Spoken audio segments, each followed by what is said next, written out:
പ്രിയപ്പെട്ടവരെ, ഇപ്പോൾ നമ്മുടെയൊക്കെ നാട്ടിൽ അല്ലേ, എല്ലാവരുടെയും നാടുകളിൽ ബസ് സ്റ്റോപ്പുകളുണ്ടല്ലേ.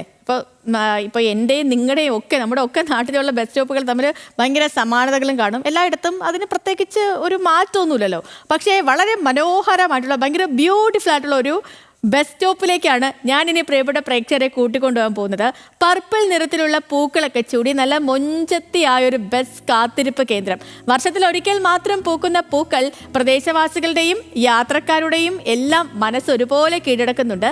സുൽത്താൻ ബത്തേരി പാട്ടവയൽ റോഡിലെ നമ്പിക്കൊല്ലി ടൗണിലാണ് പൂക്കളാൽ നിറഞ്ഞിരിക്കുന്ന അതിമനോഹരമായ ബസ് കാത്തിരിപ്പ് കേന്ദ്രം. കാണാം.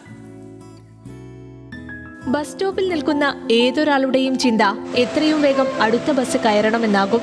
എന്നാൽ ബത്തേരി പാട്ടവയൽ റോഡിലെ നമ്പിക്കൊല്ലി ടൗണിലുള്ള ബസ് സ്റ്റോപ്പിലെത്തുന്നവർക്ക് അങ്ങനെയല്ല.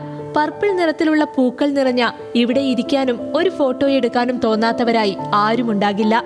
ബസ് സ്റ്റോപ്പിലേക്ക് എത്തുന്നവർക്ക് മാത്രമല്ല, വഴിയാത്രക്കാരെയും ആകർഷിക്കുകയാണ് ഇവിടം.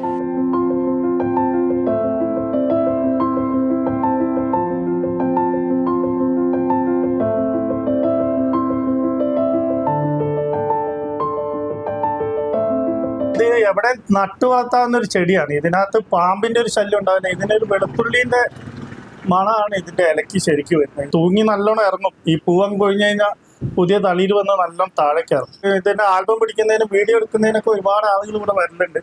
ഇത് നമ്പിക്കൊല്ലിന്റെ ഒരു ഐഡന്റിറ്റി ആയി മാറി ഇപ്പോൾ ശരിക്കും. പ്രദേശവാസിയായ ജോയി 12 വർഷം മുൻപാണ് വൈൽഡ് ഗാർലിക് വൈൻ ഇനത്തിൽപ്പെട്ട ചെടി കാത്തിരിപ്പ് കേന്ദ്രത്തിന് സമീപം നട്ടത്.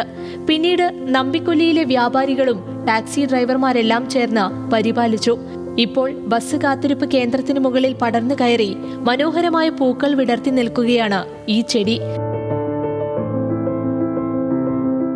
കാത്തിരിപ്പ് കേന്ദ്രത്തിന് മുകളിൽ ചെടി പടർന്നതിനാൽ വേനലിൽ നല്ല തണുപ്പുമാണ്. വർഷത്തിൽ ഒരിക്കൽ മാത്രം പൂത്തു നിൽക്കുന്ന ഇവിടം ഇപ്പോൾ നമ്പിക്കൊല്ലിയിലെ പ്രധാന കേന്ദ്രമായി കഴിഞ്ഞു. ന്യൂസ് മലയാളം, വയനാട്.